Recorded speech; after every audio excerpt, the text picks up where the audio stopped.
Om Namo Bhagavate Vasudevaya. Om Namo Bhagavate Vasudevaya. Om Namo Bhagavate Vasudevaya. Before we continue with Lakshman's battle with Indrajit, we're in Lanka, about 2/3 or 3/4 of the way through the battle. There was a question that came up, and a little research on that question. The question was, after the Sanjeevani herb was administered, Ram ordered, attack Lanka at night. And isn't that against Dharma for a Kshatriya? How is it? How do we understand that? So nothing definitive, but two scholars, lovers of the Ramayana, came up with the same thing independently. As they couldn't find any scriptural reference, but they both just had the understanding that this code of the Kshatriyas is for human activity, and when dealing with Rakshasas, the same codes do not apply. It's something like, the explanation of Ram shooting Vali from behind a bush or a tree, whichever Ramayana you read. And isn't that against Kshatriya codes? And it doesn't apply for animals. So that's the best answer. Two devotees came up with that explanation. Between one mortal king and another mortal king, there's codes. Between a mortal king and a Rakshasa, that code doesn't apply. It's similar, not totally different, but similar to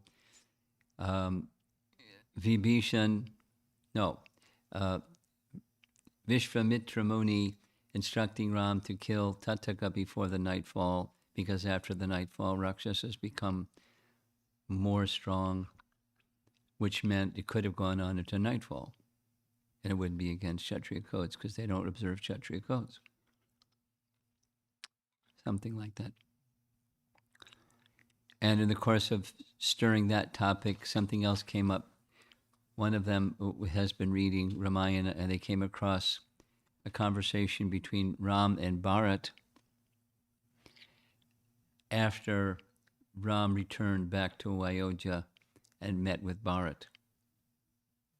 So it's a short phrase, but here the appreciation was pretty strong.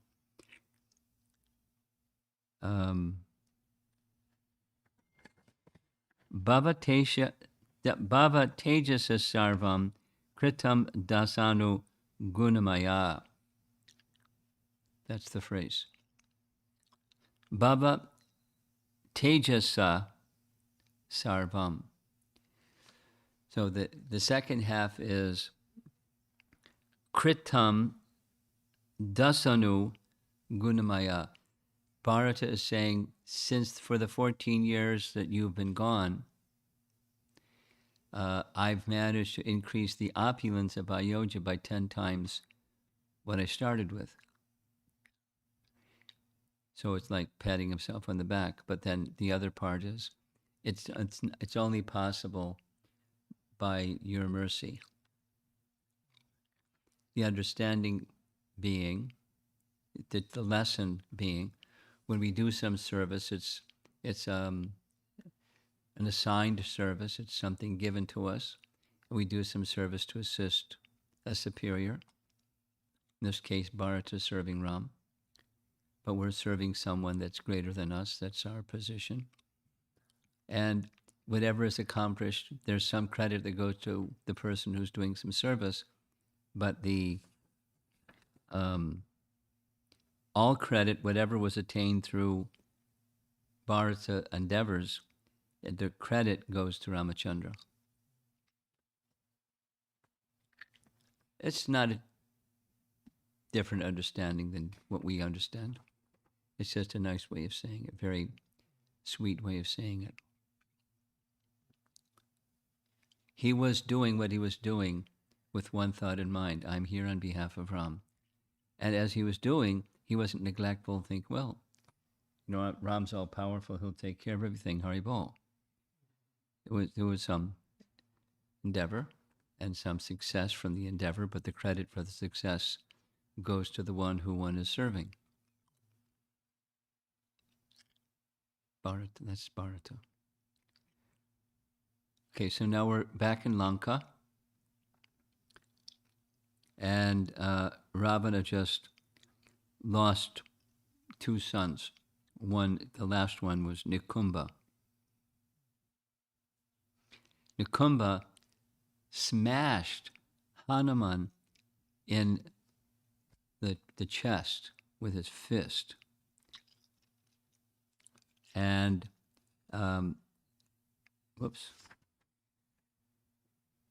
with all his strength, Nikumba brought down the mace upon Hanuman's chest.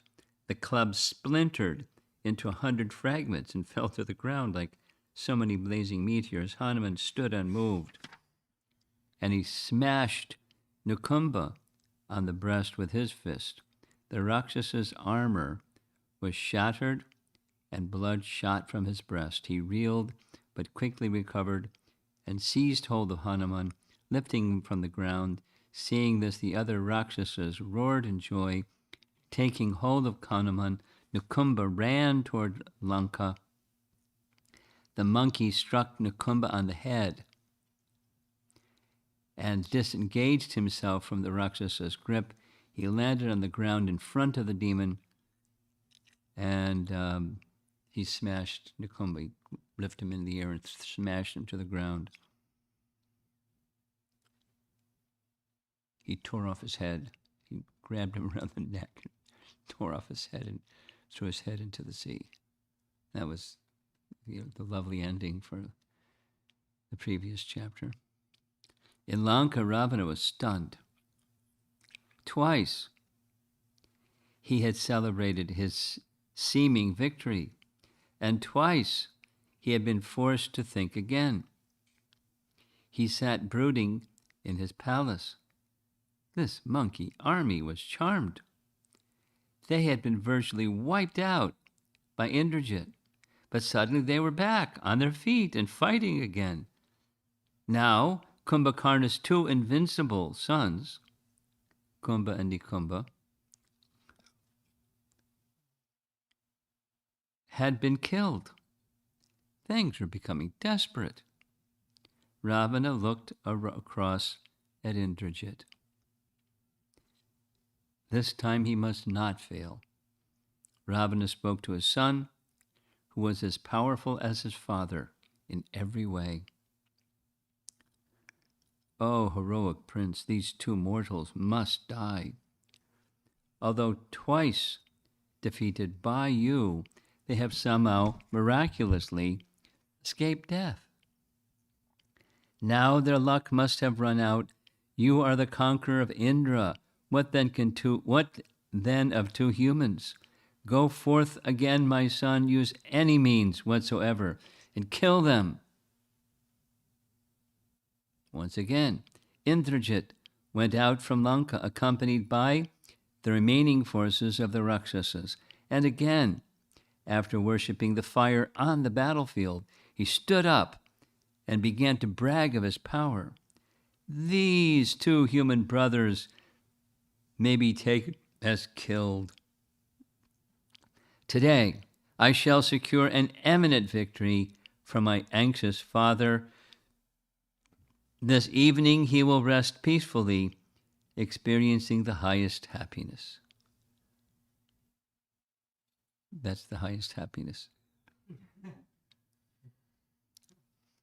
The Rakshasa prince used his powers of sorcery to create a thick blanket of darkness. Rising into the sky, he rushed toward the Vanara army, who were thrown into confusion. He rained down steel arrows in the hundreds of thousands. Again he targeted Ram and Lakshman. The two princes were enraged by his treacherous attack. Ram blazed up like a huge fire, fed with volumes of ghee. He bent his great bow into a full circle and released deadly golden shafts that went toward Indrajit in the sky. Using the Shabda Astra, which sought out invisible opponent, Ram grievously pierced the demon.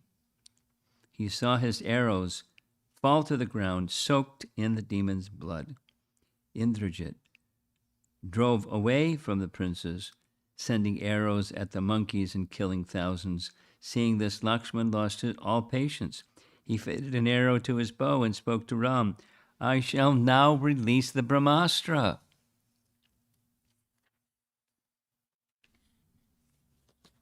What happened? Oh, I got ahead of myself here. No. Did I read this? Did I read this already? No.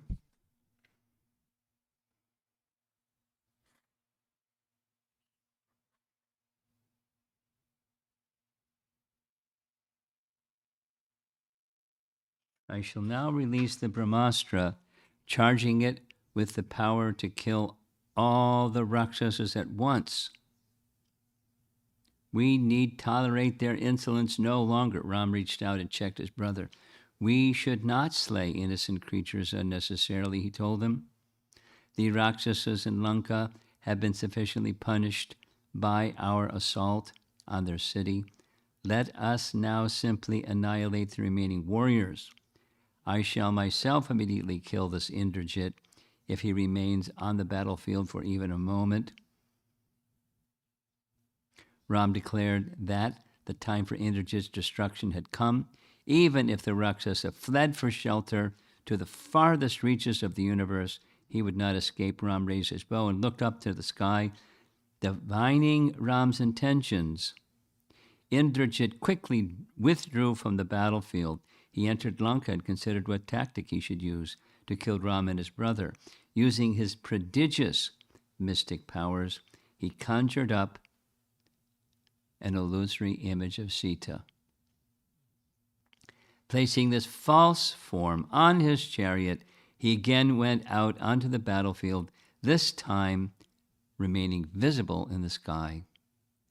Hanuman spotted the chariot of Indrajit, drawn by its demoniac tigers, and he rushed towards it with a mountainous crag in his hand. As he looked up, however, he saw a woman held in the demon's grasp. Although beautiful, she appeared wretched and sorrowful. She was clad in a single garment, unadorned, with her limbs covered in dust and mud. Gazing at her for a while, Hanuman recognized her as Sita. As the monkeys looked on, Indrajit took out his sword and grabbed Sita by the hair. He began to strike her as he cried out, "Ram! Oh, Ram!" That was the mystical apparition of Sita. Hanuman was seized with agony upon seeing this, and hot tears fell from his eyes. He angrily rebuked Indrajit. "O wicked one, your act is meant only for your own destruction. Although descended from a Brahmin, a rishi, you are ignoble, mean, and sinful. How can you kill a helpless woman, torn from her home and her husband, weak and wretched, and crying for protection? Your own death is near. You shall then descend to a dark and condemned region inhabited by the lowest of creatures." Indrajit laughed. Dropping the form of Sita, he grabbed his bow and loosed off 1,000 fierce arrows at Hanuman and the other monkeys. He then took hold of Sita's hair again and replied harshly to Hanuman, "She for whom you have all come so far and fought so hard, I will now slay. I shall then make short work of Ram and Lakshman as well as you, O monkey. I care not for the immorality of my acts, for whatever causes pain to one's enemy must be achieved by any means." That's so he can sleep well at night. Indrajit raised his sword and cut the form of Sita into two parts. Laughing loudly, he called out to the monkeys, "Here is Sita now killed by me. Your efforts to recover her have all been in vain. Fight on if you must, but all of you will meet the same end as she." The demon rose high into the sky, wheeling about in his golden chariot. Hanuman was seized with grief and anger. Completely infuriated, he fell upon the Rakshasa in a frenzy, repeatedly roaring. He consumed the Rakshasa army like the fire of universal dissolution. He took up a massive rock and hurled it straight at Indrajit's chariot, but the demon rose still higher and the rock fell short. It dropped to earth, crushing hundreds of demons and opening a chasm in the ground. Hanuman was filled with despair. Looking around at the monkey army, he shouted at them, "Cease fighting! The object of our battle is now impossible to achieve, for Sita lies killed. Let us withdraw and ask Ram what should be done next." The monkeys pulled away from the fight and moved back toward Ram and Lakshman. Seeing this, Indrajit also withdrew, taking the demons with him. He made his way to a sanctuary in a cavern known as Nikumbila. There he began to perform a ritual for assuring his victory in battle, worshipping the powerful goddess Kali, a fearful form of the personified material energy. He made offerings of blood into a sacrificial fire. The demon knew the final battle would soon be fought. He had been granted a boon by Brahma that once having performed the ritual of Nikumbila, he would remain completely invincible in battle until his enemy was defeated. The time for realizing that boon had arrived. Surrounded by other Rakshasas, Indrajit sat before the fire, reciting the sacred mantras. Pretty exciting. On the battlefield, Hanuman came before Ram and told him the terrible news. Ram at once collapsed on the ground and lay there insensible, like a great tree cut at the root. The monkeys quickly brought cool, scented water and sprinkled his face. Lakshmana, tormented by agony, knelt down and lifted Ram up. He spoke to his brother in a choked voice, "What is the value of a virtuous fight, O Ram? How can one like you suffer such reverses? If righteousness brought any good results, then this calamity could never have occurred. Indeed, if good and bad fruits accrued to the righteous and righteous respectively, then Ravan would have long ago sunk into hell, while you would now be reunited with your spouse.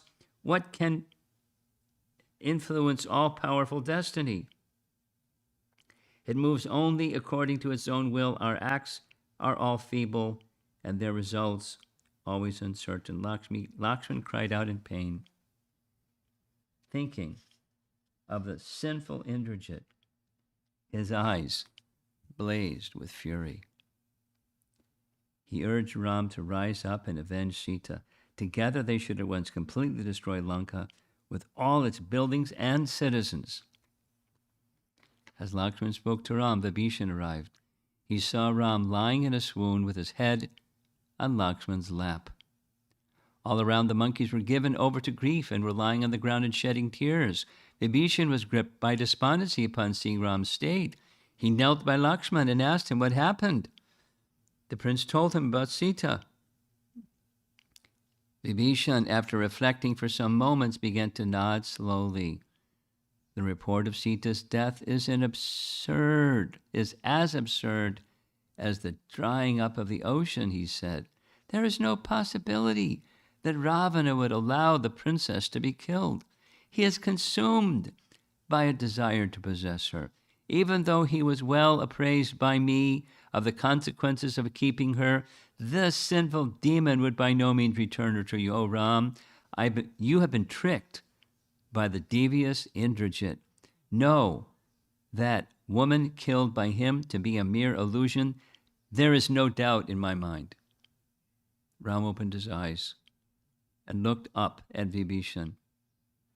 The Rakshasa explained that Indrajit must have created the illusion in order to weaken Ram and buy time.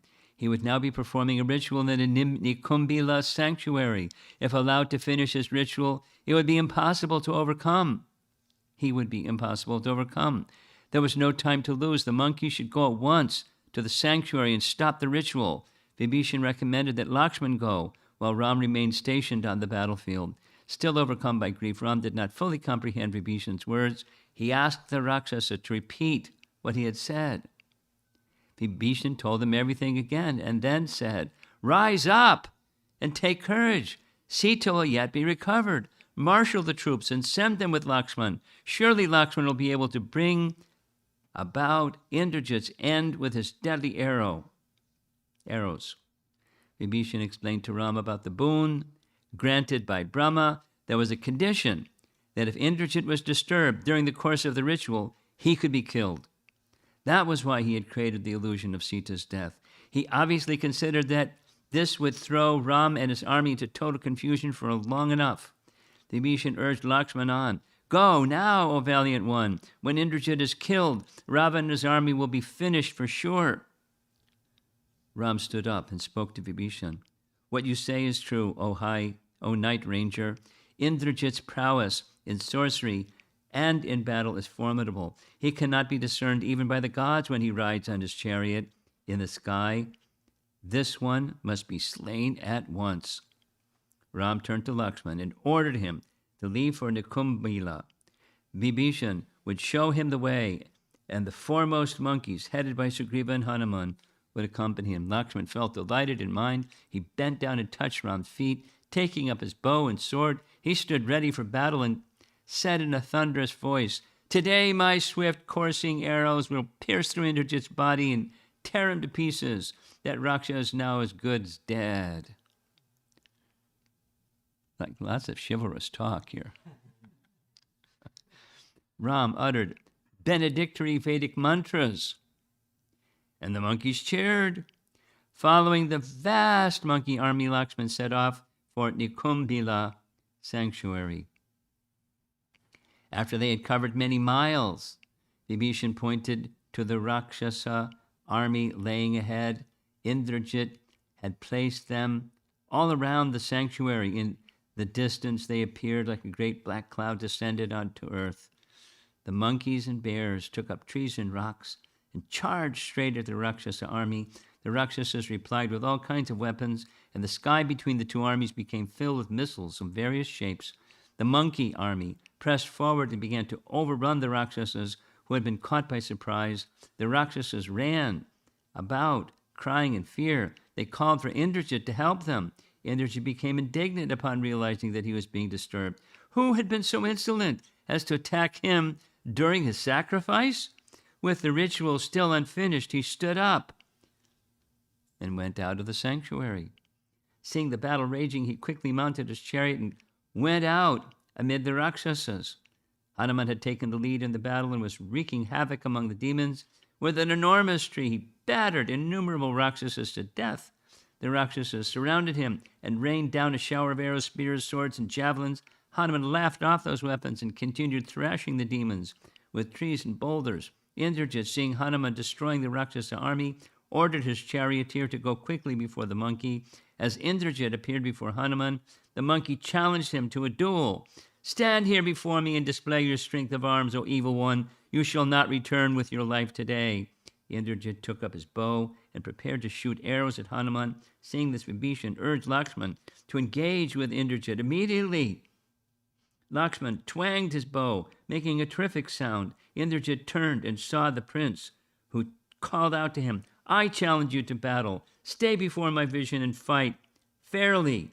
If you dare, death now awaits you, O vile Rakshasa." Sounds like 2 against 1.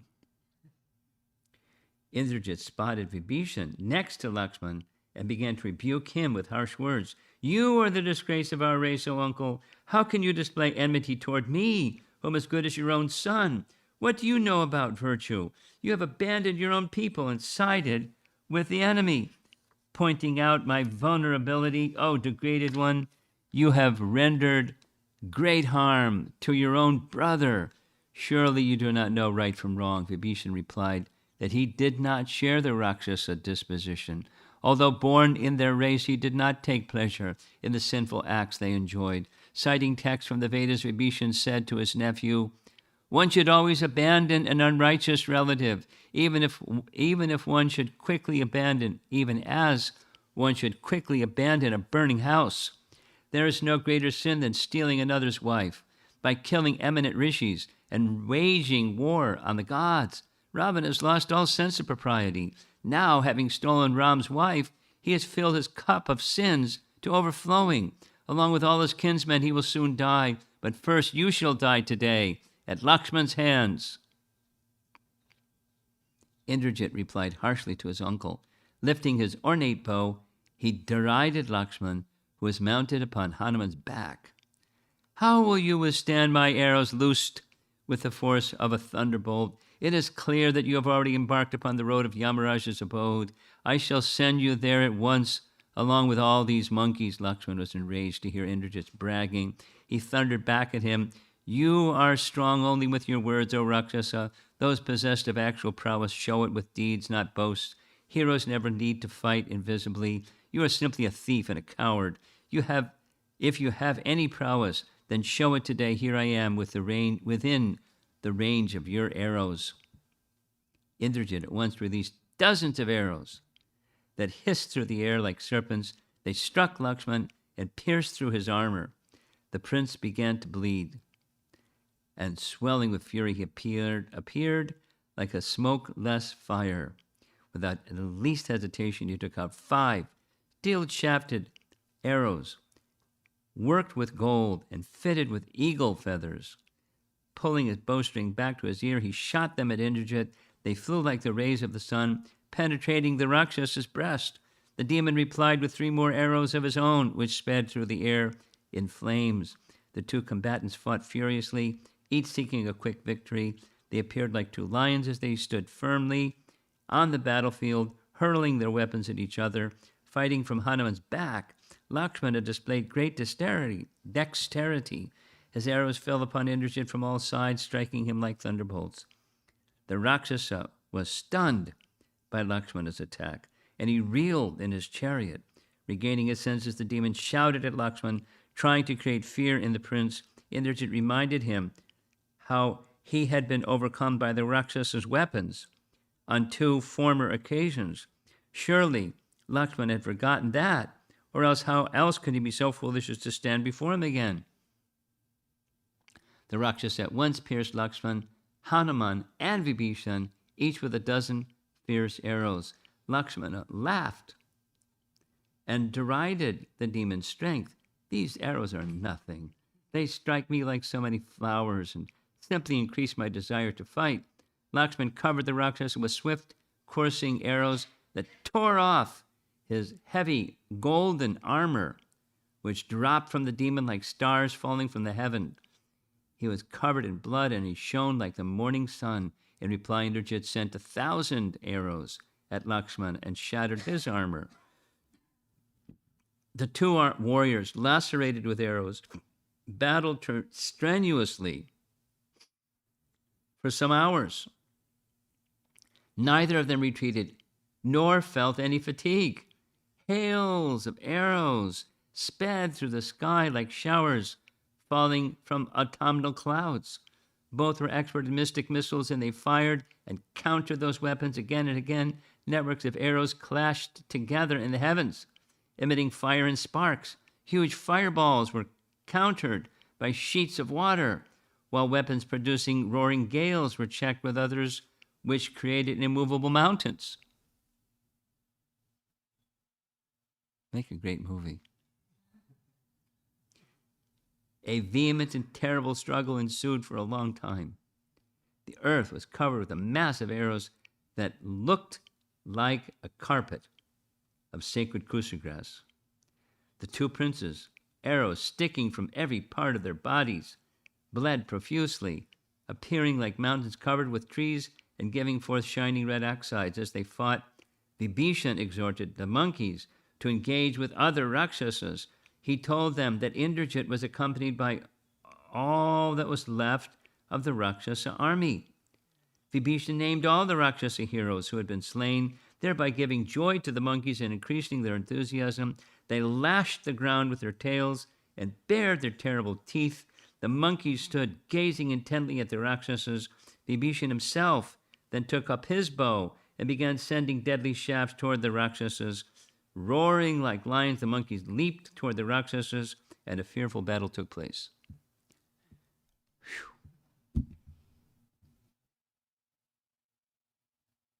Lakshmana dismounted from Hanuman's back, and the monkey dashed into the fray, whirling a great tree trunk and mowing down the Rakshasas in hundreds.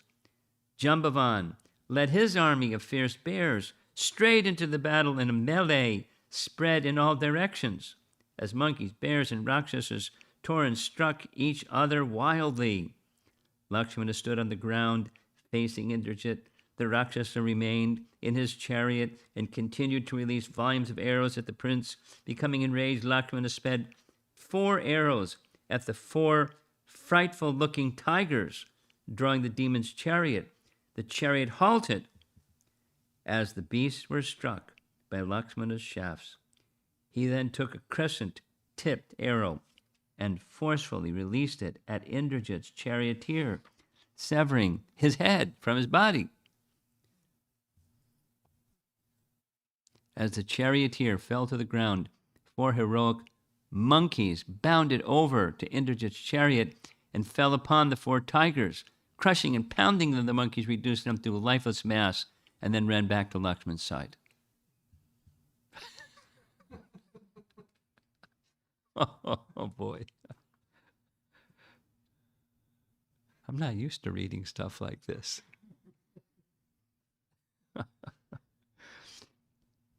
Indrajit leaped to the ground and retreated back among the other Rakshasas. He ordered them to hold off the monkeys and keep Lakshmana engaged. Then the Rakshasa prince rose swiftly into the air and entered into Lanka to get another chariot. Within a short time, he appeared again on the battlefield, driving a golden chariot equipped with every kind of weapon. Full of vigor for fight, Indrajit at once assailed Lakshmana and Vibhishana while simultaneously firing innumerable shafts at the monkey warriors.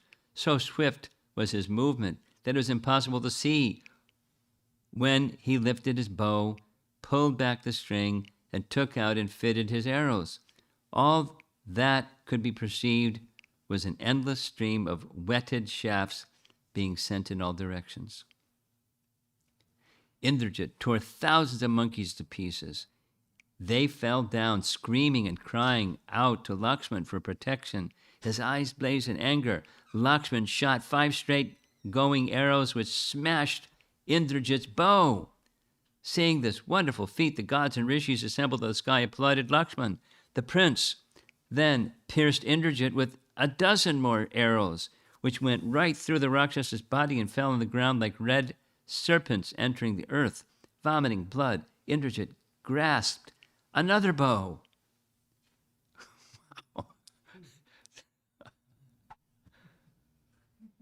What does it take to kill one of these guys?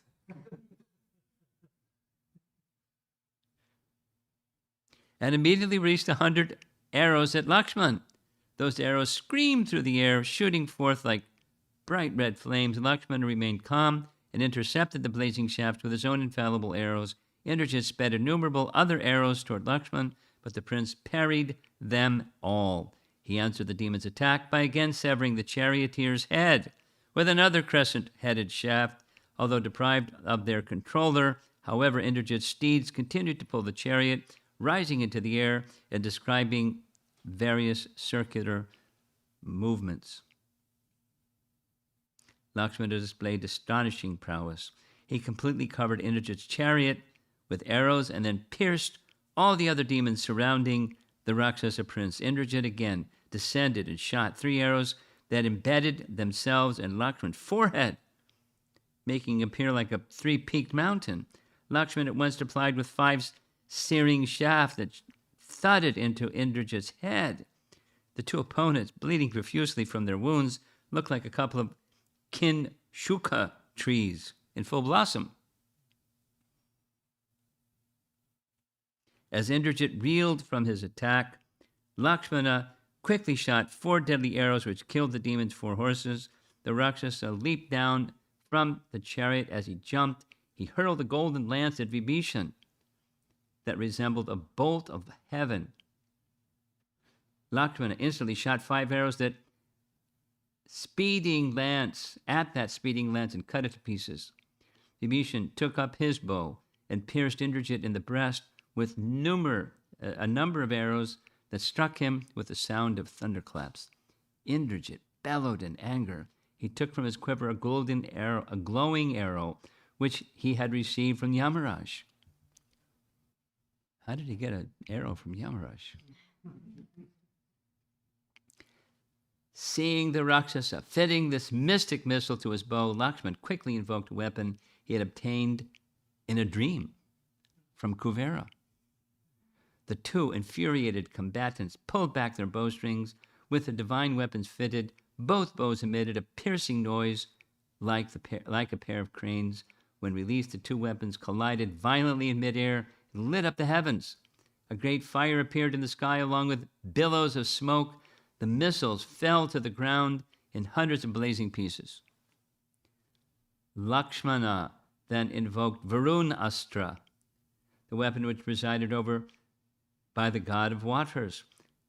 Perceiving this, Indrajit countered the weapon with another imbued with the divine energy of Shiva.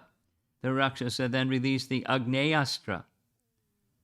But this was countered by Lakshmana with the Suryastra, the missile charged with the immense potency of the sun god.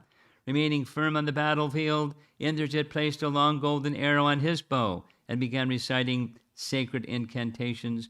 Darts, maces, swords, axe, hammers, and other weapons flew from his bow by the hundreds. Not disturbed, Lakshmana invoked a missile presided over by the wind god and immediately neutralized Indrajit's weapon. Phew.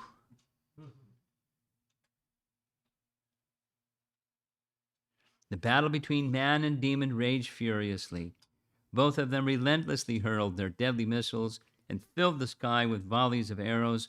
Neither showed any sign of fatigue, and both were worked up with a terrible anger. All around them, the monkeys and Rakshasas clashed violently in a fearful and bloody battle. The gods, headed by Indra and accompanied by the great rishis, stood in the canopy in the sky.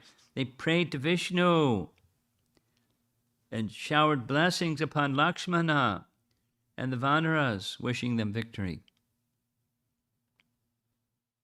Lakshmana saw numerous omens indicative of victory, and he considered the time for Indrajit's destruction to have arrived. After reflecting for a moment, the prince invoked a divine arrow he had received from Ram, which had formerly belonged to Indra. That beautiful shining arrow was imbued with inconceivable power. It was worked with gold and gems and fitted with peacock feathers. The arrow had rounded golden joints. Its large steel tip was flat and broad, and its razor-sharp edges were inlaid with diamonds. Pretty cool arrow. As Lakshmana placed it upon his bow and drew back the string, invoked the divine Aindrastra, presided over by the king of the gods. Within himself he prayed, if Ram is always true to his word and fixed in virtue, and if he possesses unrivaled power, then let this arrow end Indrajit's life. The heroic Lakshmana concentrated his mind and released the arrow. It screamed toward Indrajit with blinding speed. Before the Rakshasa could make any move to counter the weapon, it severed his head from his shoulders. That handsome head, with its jeweled helmet and blazing earrings, rolled on the ground, bathed in blood and shining like gold. Ravana's son dropped to the ground with his bow falling from his hand. All the monkeys and bears, along with Vibhishan, loudly rejoiced, and in the heavens the gods, Gandharvas, and rishis raised a shout of victory. Their leader slain, the Rakshasas lost all enthusiasm for the fight. Terror-stricken, they flung down their weapons and fled in every direction. Some rushed into Lanka, some hid in mountain caves, and others dropped into the sea. Seeing Indrajit lying dead, they all vanished from the battlefield, even as the rays of the sun disappear when the sun has set. The Rakshasa prince lay on the ground like an extinguished fire. A roll of celestial drums sounded in the skies, and the singing of Gandharvas and Apsaras could be heard. The sky became clear and the sea calm. As the dust settled on the battlefield, golden flowers rained from the heavens. Siddhas, Charnas, and Gandharvas appeared there and gazed upon the dead Rakshasa. The monkeys leaped for joy, thundering and roaring and applauding Lakshmana. Surrounded by Hanuman, Jambavan, and Vibhishan, Lakshmana returned to Ram. After respectfully circumambulating him, he stood by Ram's side with bow in hand, even as Indra might stand by the side of Vishnu. Ram smiled, realizing that Lakshmana had succeeded in its difficult mission. He looked with affection upon his brother. Vibhishan described how Indrajit had been slain. Ram cheered Lakshman upon hearing this report, and he addressed him with great delight. Well done, Lakshmana. You have achieved a great feat today, without doubt. This has assured our victory. You have cut off Ravana's right arm and his best hope of success in battle. Now that the merciless and evil-minded Indrajit is killed, we will see the sinful Ravana issuing forth for battle. I shall then dispatch him to death's abode, along with all his army. Ram thanked all the warriors who had accompanied Lakshmana. They fought solidly for 3 days. No wonder it took so long to read all this. This is 3 days worth of capsuled into an hour. All of them were badly wounded. Lakshmana himself was severely lacerated with arrow wounds, his body covered in blood. He was tormented with pain and breathing heavily. Ram summoned Sushena, the monkey skilled in healing. He ordered him to treat Lakshmana and the others with the celestial remedies. They then rested on the field of battle, awaiting Ravana's next move. End of chapter 11. And chapter 12 is tomorrow. Oops, not tomorrow. Whenever the next reading is. We're on page 384, 385. And it goes to, there's appendixes. There's the epilogue. Well, it goes to 420. So something like 40 pages plus epilogue. Yeah, the end is 438. So like 50 pages.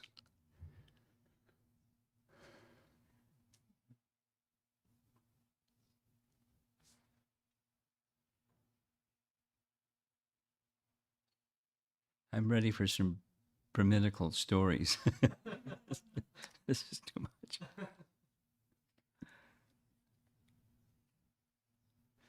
Part of Ram's Leela. I know 2 boys. I know many besides these 2 boys, but there are 2 boys. They really love Ramayana. And, as soon as you ask the question, what's your favorite part? It's the battle.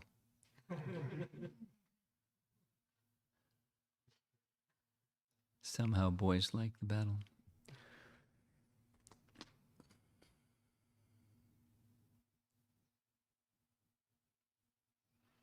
It's part of, Pritranaya Sadhunam Vinashaya Chaduskritam.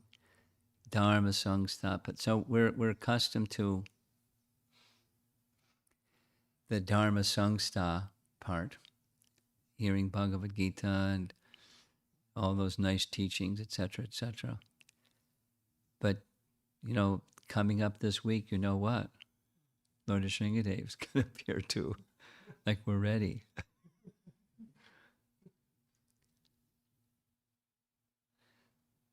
That form of the Lord Nrsingadev, is specifically to appearing to show his mood of love for Prahlad and his protection. He's called upon by everyone who is in some dangerous situation for calling for protection. And he hears and he responds.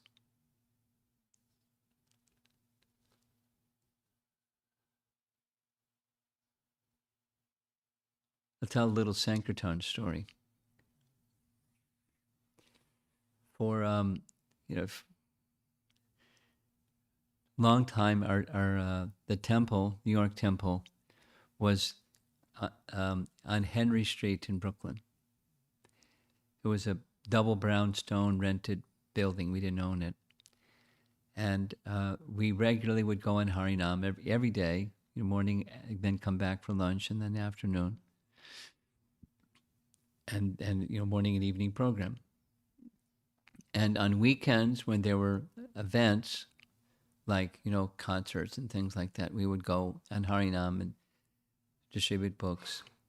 And the procedure that we had was quite naive, but we had these bags that had drawstrings, and then when you pull open the drawstring, there's a money pouch, and donations would go into the money pouch.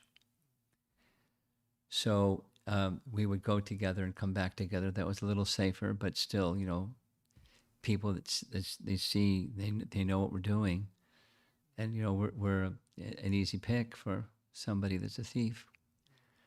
So one day,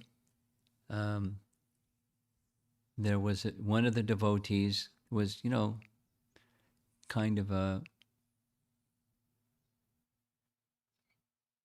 character, a eccentric person. And we had to switch, go from one train to switch to the other train going downtown from Central Park. We got on the A train to switch to the F train. Only he went to the wrong side of the track, and he went to the upside side train. So there he was on the other side. And we're waving to him, come on over here, come on over here. And as we were waving, a train came. So we couldn't hear, it was really loud, and couldn't see him. And when the train pulled out, he was screaming Nrsingadev's name. And we found out later, someone saw him alone, saw the money pouch, and they mugged him. They wanted to attack him. He started screaming Nrsingadev's name at the top of his lungs, and the man ran away.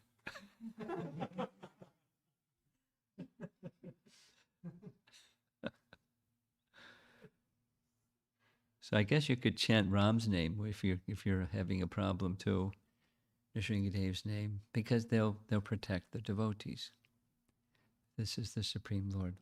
So we don't want to, do foolish things, so we have to be protected because we're foolish.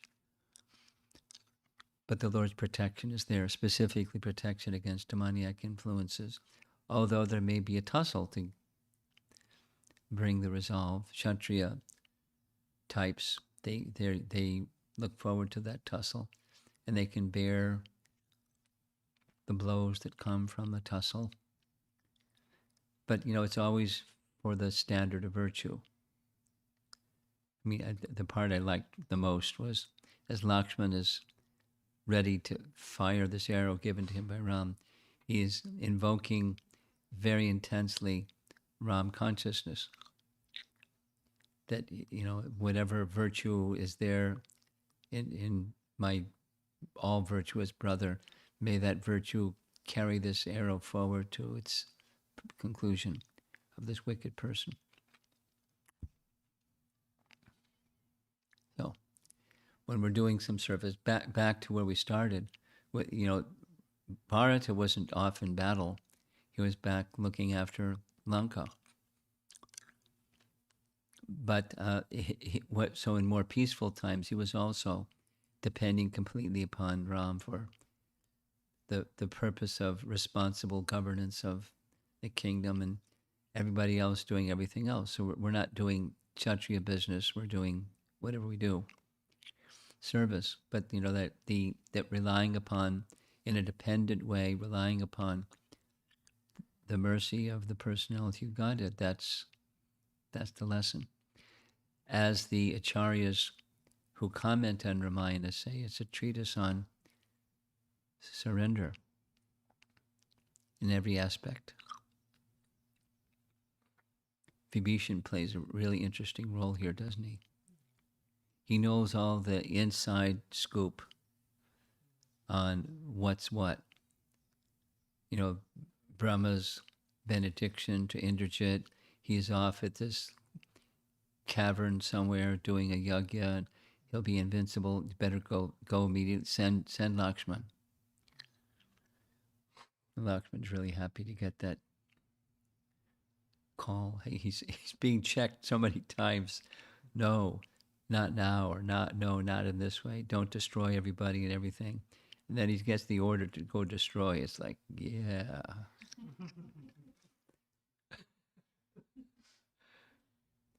And Indrajit was a powerful warrior, but dirty and unscrupulous, and just the wrong motivation. Light's got to win out over darkness. So stand by the light, stand by truth, stand by virtue. That's the message. Let's see if there's some discussion.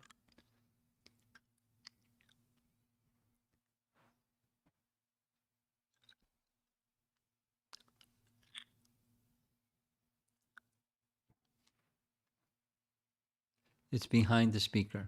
Behind the speaker.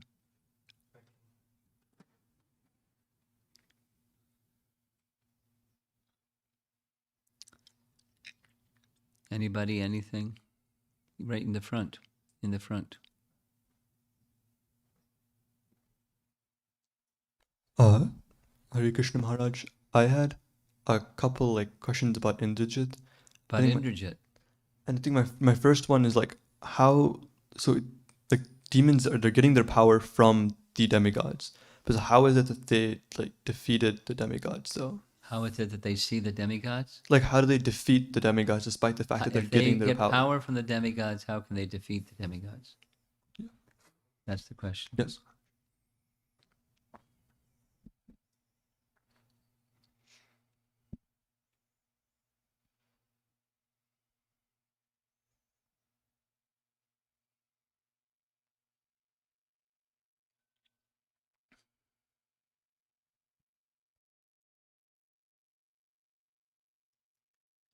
Well, let's say it's temporary. The powers that the demigods have, where does that power come from? It comes from Vishnu. And the demigods have powers, and they can dispense powers.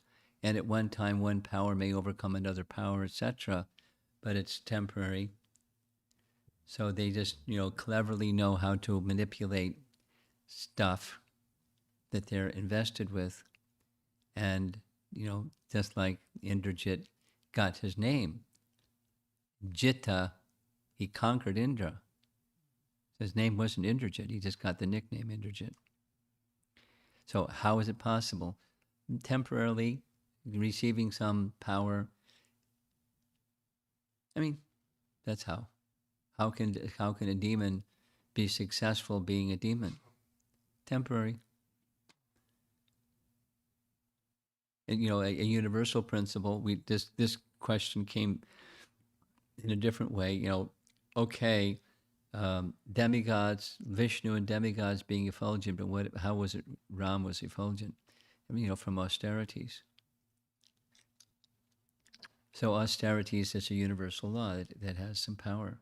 So that the austerities that that these personalities did was extreme. And from that, some powers, just to survive the difficulty of the austerities. But then there's the misuse. So then your question is, with that misuse, how can the misuse overcome those who gave them the power? Temporarily, one thing against another thing by combination, and it's not sustaining. Second question. It's a good question. It's a good question. I think this is like a half comment, half question. But like how is like so Indrajit made like the same fatal mistake twice, where the first time when he used the Naga Astra against Rama and Lakshmana, he was like, oh, they're dead, and just left. And then he did the same thing again, like yesterday. And so it's like, how did he like get so arrogant or like so proud that he just makes like it's not like a small mistake, it's a big mistake that he made twice.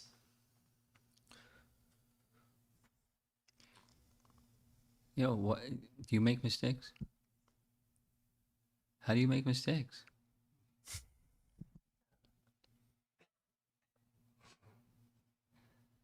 Less than perfect beings make mistakes, and big mistakes are made by people who have big pride. And one can say this other answer. I like the answer that Rindranath gave. The super soul gives remembrance, knowledge, and forgetfulness. Like the question, 2 plus 2 equals 4. Kamsa heard that the 8th child of Devaki will kill you. So why didn't he just put Vasudeva and Devaki in 2 different prison cells?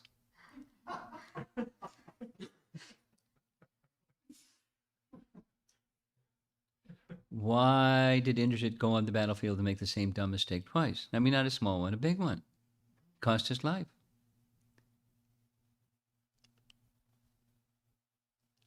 Okay.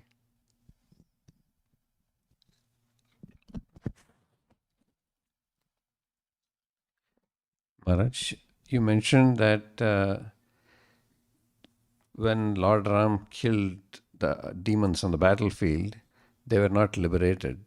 Unlike in Mahabharata war, when anybody who died, they got liberated. I'm just repeating what our acharyas say. Okay. Okay. I was hoping, is there any understanding, because it's the same absolute truth, same absolute law? There's a special. I can only repeat what do I know about any of this? But what our acharyas say, and there's a special mercy feature that's there in Krishna. That's what is the destination? There's diverse destinations of others killed by Vishnu forms, but it's not the spiritual world. It's not Vaikuntha. It's a special dispensation that comes from association with Krishna in any way. This is what our acharyas say. If you want to get the reason, that's the reason. If you want the scriptural reference to verify that's a fact, I can go look it up again, but that's what it says. There's a very nice, in Canto 2, Chapter 7, there's a listing of the different incarnations. And when it comes to Krishna, describing Krishna, there's multiple verses, and there's one really long verse that lists the names of those killed by Krishna that achieved liberation. Every one of them, good guys and bad guys, they all achieved liberation. And then the commentary by our acharyas on that verse, that's one of the places where it expresses the same is not the result. Though your question is not what, but why. And there's a special mercy that comes from contact with Krishna. Next. So, Maharaj, when we hear Bhagavatam, or specifically the Krishna stories, we also hear of the benedictions that are given to the ones who are hearing it. I'm keep going. And at least I did not hear that with the Ramayana. Anything like that. Is it there for hearing Ramayana as well? But benedictions. I'm like sure that? there's the Pala. It's called the Pala Stuti. I'm sure it's there. I'm not a scholar of Ramayana, so if you like, not even if you don't like, I'll ask our Ramayana scholars. What's the Pala Stuti for those who hear Valmiki Ramayana? That's your question, right? You'll remind me.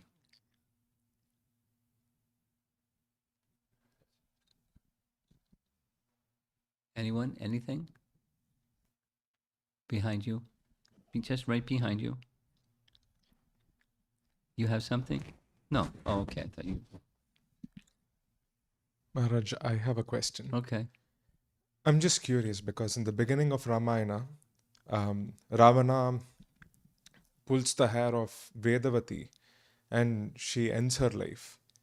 But he again does the same with Sita while kidnapping her. I'm listening. I'm not able to, or again, the question is fuzzy for me as well, but I don't know why, or I don't understand. Why didn't Sita do the same thing? Exactly. Because there's a Leela to be performed.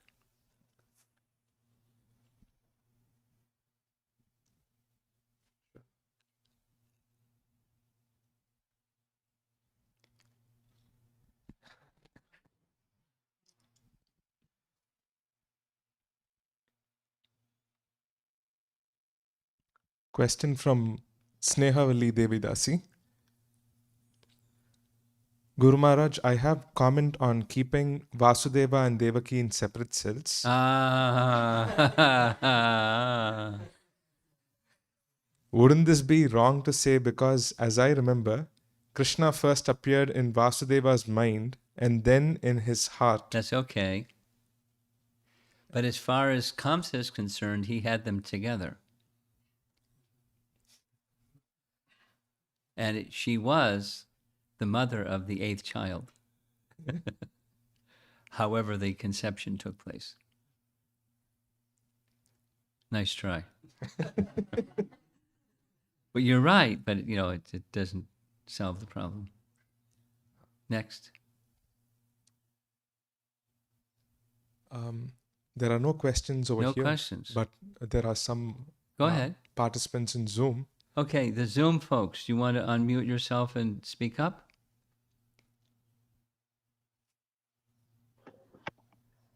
Hare Krishna Maharaj. Hare Thank Krishna. you so much for wonderful session. My question is, Hanumanji rendered service to Lord Ram in Dasya Rasa. So what about Lakshmanji Maharaj? It comes under which rasa? What do you think? It's They're same brothers. rasa. They're brothers. Yeah.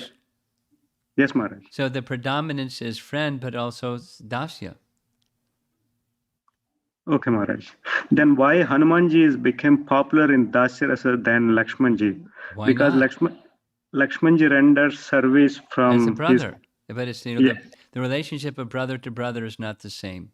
And the intensity of Dasya, exclusive Dasya of Hanuman is celebrated. So it doesn't deflate the greatness of.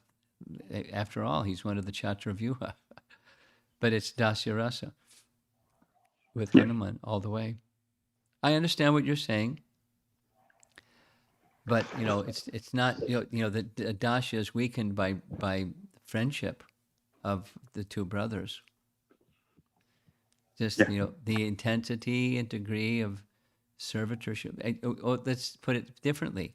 Who doesn't have Dasya Rasa towards Ram? Yeah, everybody, Maharaj. But Hanumanji is glorified in Dasya Rasa, right, Yes, than he anybody certainly else. is. He certainly is. There's a comment made by our acharyas when Rupa Goswami is describing the 9 types of bhakti in giving names of persons who achieve perfection. It's persons in Krishna's Leela, but when it comes to Dasya, it's Hanuman. He's just celebrated. Who can? So you can keep going at it in different ways if you like, but it's going to end up with Hanuman. Yes. Another question, Maharaj. Yeah. So actually, haram is a bad word, right? But if some people says Lord consider, Ram is there, so it becomes auspicious. Is that correct, Maharaj? Well, I don't know about the first part, but I know the second part. I don't know if it's considered a bad word, but I know that that Ram accepts it because the syllables are there. Okay, then when we are chanting inattentively, then why it is? Because you don't get the full benefit. You get benefit by chanting Oh, inattentively. So go on beneficially chanting inattentively as long as you like, and you'll not get the love of Godhead. yeah. Thank you, Maharaj.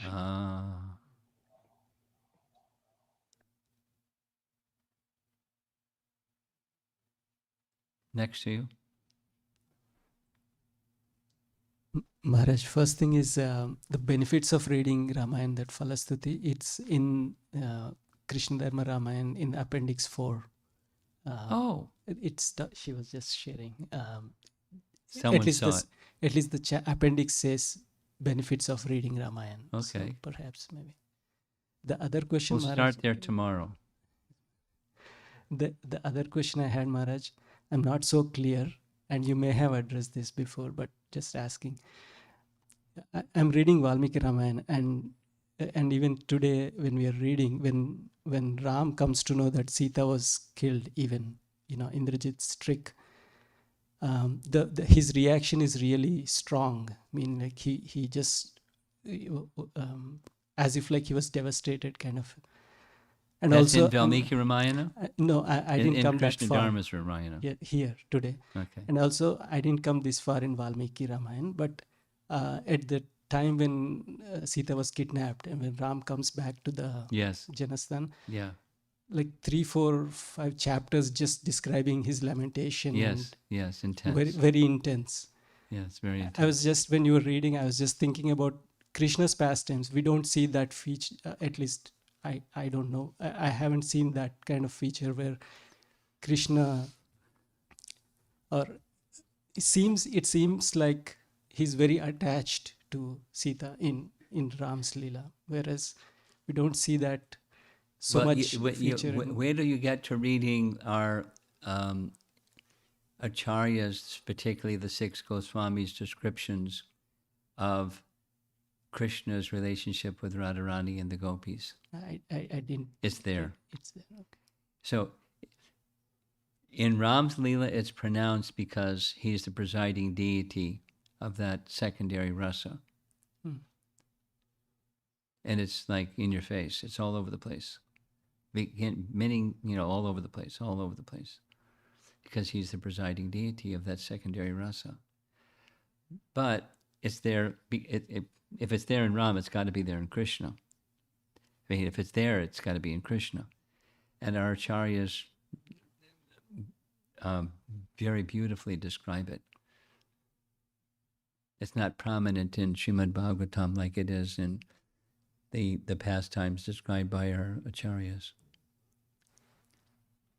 I mean, my mind, because I'm a householder, it's going towards, he's attached, kind of a direction. Yeah, it is going.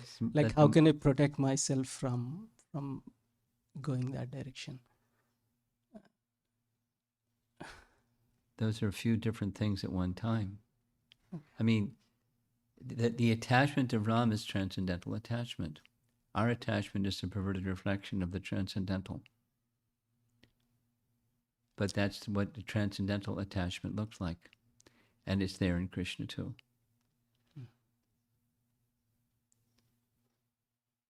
Yes. Okay. So rather than attachment, I see that as love and transcendental love that the Lord is is expressing to the consort. Like, I'm not clear what you're saying. Say it again clearer. no, I'm saying, I'm just reiterating. Your kind voice of, is trailing uh, off. I'm just thinking to myself that instead of seeing that as an attachment, as a householder attachment, kind of rather see it as transcendental love. Yes. That's It's the stage of perfection.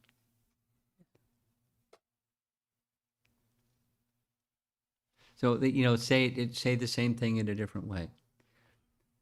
We think wrongly that Vaikuntha means there's no anxiety.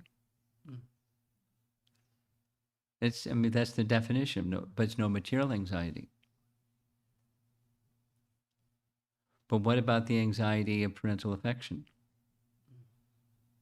You're a parent, and anxiety in that department, of course. And parental affection means you can have anxiety. So, does Nanda and Jasoda have anxiety about Krishna? Big time. But it's transcendental. The cowherd boys, they have it less. They just that's there. And with the gopis, it's there, to the max. But it's transcendental. So when you see in Lord Ramachandra those chapters where he's going mad, it's absolutely transcendental. One of the baselines that I like is, you've heard me say this, but Canto 5, Chapter 19, Hanuman's prayers, there's no question. Absolutely, put his foot down, authoritative, no question of separation of Ram from either Lakshman or Sita. It's not possible. Then if it's not possible, then what is it? It's Leela. And the Leela is separation. And then the feelings of separation. It's Leela. Because there's no separation. Sun and sunshine separate? Not possible. yes, Maharaj. Thank you. Others? Okay. Anything? No. Okay. Okay. Online, anything? Maharaj, I have one more question, Maharaj. Okay. Maharaj, once Lord Ram returns to Ayodhya, and Lord Ram asked Lakshmanji to left Mother Sita in the forest when she was pregnant. So how can we understand this from Mother Sita's side? A classic question. And Rasamrita is going to send you 2 documents that give very detailed, very intriguing answers. It's a very prominent topic that's asked again and again, and there's different answers, 16 different answers. Yes, Maharaj. But from Mother Sita's side, is it wrong? Is it considered wrong, Maharaj, or how we can? Wrong from her side? What do you mean? Did she consider, Ram, you've done a wrong thing. I proved myself. I didn't do anything wrong. You're sending me away. Ram, you're wrong. Was that her? Your question is, was she thinking like that? Yes, Maharaj. At No, least she wasn't thinking like that. She may not be thinking like this, but from our side as humans, we may think like that. Oh, right? yeah, So that's different. How can we? We're not How can we Sita. justify that? Because she went to Yeah. There's fire all the and rationale that says, that's a wrong thing. Look, you do all the rational things. Look, she proved herself, and he's omniscient, and yada yada yada. So how can he did the wrong thing? So why it's not the wrong thing. So how could he do what he did? So you'll see when you get this document. Okay. Okay, Maharaj. Thank you. We'll come back again, and if you don't like what it says there, we'll have some further discussion. Yeah, thank you, Maharaj. Here's one. It's from Padma Purana. And, you know, a devotee, do you know Shamasundar, the astrologer, Prabhupada disciple? You know who he is? Vamsi Vilas. Do you know who Shamasundar is, the astrologer? No, Maharaj. No? He has a No. website, and you can find it on his website. But I with his permission, I downloaded it, and it goes like this: from Padma Purana. When Sita was a little girl, this is Padma Purana. It's not Valmiki Ramayana. When Sita was a little girl, she was with a friend. They were in a garden, and they heard two parrots reciting Ramayana. And as they heard them reciting Ramayana, Sita and her friend became very charmed hearing this narration, and she heard all about, you know, the narration of that she, Sita, was going to marry Ram. And so she asked the parrots, "Where'd you learn all this?" And she said, the parrots said, we're living in the ashram of Valmiki, and we heard it being recited, and so we just repeating. Then she wanted to know, I forget what it is. She wanted to know something, and they said, well, we don't know. We just, this is all we heard, repeating what we heard. And so she kept the female parrot in a cage and said, yeah, I'm not letting you out until you tell me. And then I'm separating you from the male parrot. And then she was cursed by the parrot. For this action, you'll also have to experience the same suffering. Something like that. It's not exactly, but something like that. Now, there's differences in the pastimes of Lord Ramachandra in Padma Purana compared to Valmiki Ramayana. There's a number of differences. One of those differences is, when was Valmiki Ramayana composed?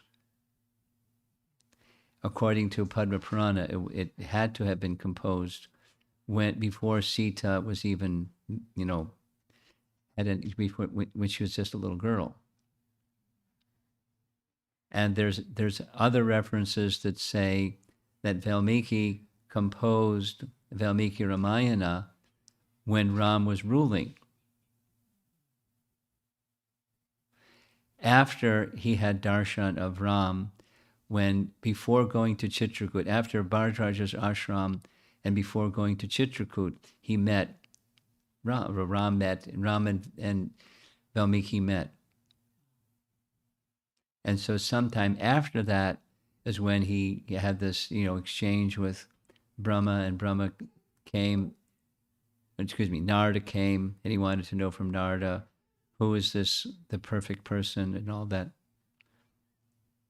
So after he had darshan of Ram, during the presence of Ram as an adult. Those are some details that indicate there's a number of things that are different between the Padma Purana version and the Valmiki Ramayana version of Ram's pastimes, which we can take it that is different days of Brahma. Kalpa Beda, it's called. Different days of Brahma. It's just during different days, there's different details of the Leela of Ram. Pretty complicated, huh? Thank you, Maharaj. Hare Krishna. That's- But you'll get there's two documents.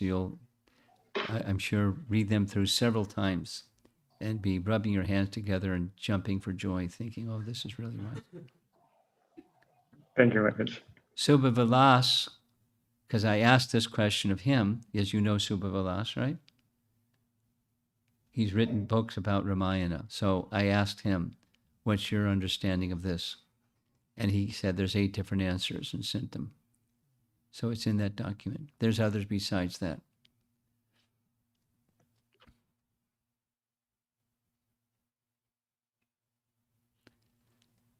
Anything else? We're done. Srila Prabhupada ki Jai.